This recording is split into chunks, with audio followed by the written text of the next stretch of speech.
Hello guys, welcome back. In today's video, I'm going to show you how to share comments to story on Instagram.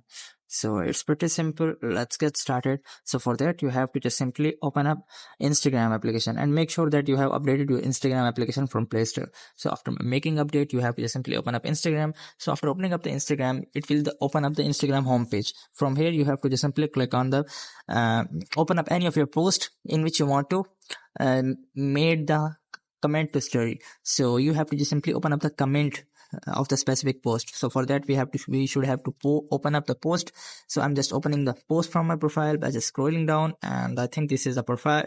This is a post in which someone have made comment, and I want to make the comment to story. So here is the comment. I want to make it to story. So for that you have to just long press to the comment which you want to add to story. So you guys can see it has opened up the menu. Here in the menu you have to just simply select the first option, which is add to story.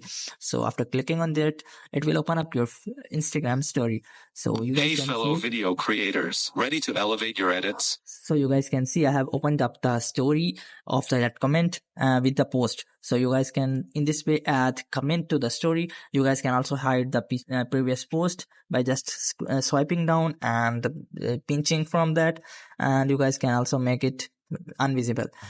So here is the way you guys can also adjust the size of a comment, or you guys can also make them in black color or multiple colors by just holding the comments, by just tapping on the comments. So I hope this method find you well. Do like, share, subscribe. Thank you so much. Bye bye.